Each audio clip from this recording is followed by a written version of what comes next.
Hi అండి, అందరికీ నమస్తే.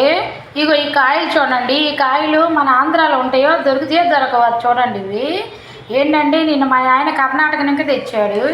మైసూర్ దగ్గరే మండి అని బెంగళూరు అవతల అనమాట. అక్కడికి వెళ్ళాడు, అక్కడి నుంచి తెచ్చాడు అనమాట ఈ కాయలు. ఇవేంటో నాకు కూడా అర్థం కావట్లేదు. ఇదొకటి, మళ్ళీ చిన్న చిక్కుడుకాయలాగా ఉంటాయండి. అవి కాయలు తెచ్చారు.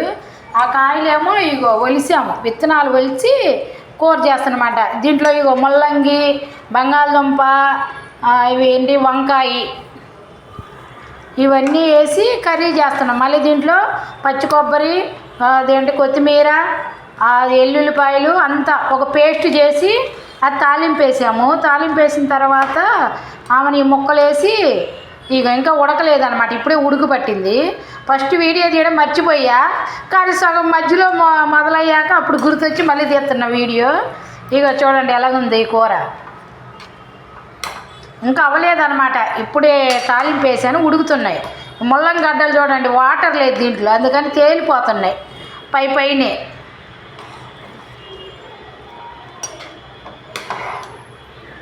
ఇగో చూడండి ఈ గింజలు చూడండి ఎలా ఉన్నాయో. కానీ భలే ఉంటే ఇవి ఉడికి కూర బాగా తయారైందనుకో, కోడిగుడ్డు జనం నెద్ది కదండి, అలాగుంటుంది అనమాట ఈ విత్తనాలు. ఇగో చిక్కుడు గింజల్లాగా ఉంటాయి, కానీ ఈ చిక్కుడుకాయలు అయితే కాదు.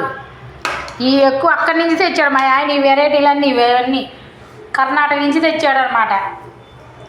తెచ్చి వండు అంటే సర్లేని ఇప్పుడు మొదలుపెట్టి వండాము. ఇవన్నీ కాయగూరలు వేసి వండితేనే బాగుంటుంది, ఒట్టిది వండితే బాగోదన్నమాట. ఈ పిక్కలు కొంచెం చేదుగా ఉంటాయి, అందుకని బంగాళదుంప, ముల్లంగి, బోదండి, వంకాయ అవన్నీ వేసాను. ఇగో ఇవి చూడండి, మళ్ళీ చూడండి ఎలా ఉన్నాయి ఈ కాయలు. ఇవి పై తొక్క తీసి వండుకోవాలంట. ఈ ఎప్పుడు ఉడికితే ఏంటో ఈ ముల్లంగి చూడండి, ఈ పైన తేలుతుంది ముల్లంగి, తొందరగా అవ్వట్లేదు ఈ ముల్లంగి. ఇగో ఈ గింజలు అంటే కలుపుకోవడానికి బాగుంటుంది.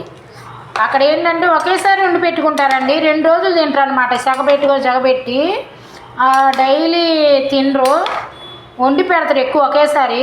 ఇంకా అలాగనుకొని మా ఆయన ఎక్కువ తెచ్చాడు బాగు.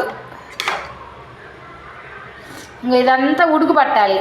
ఈ ఉడికితే కానీ ఈ ముల్లంగి మొక్కలు లోపలికి వెళ్ళవు.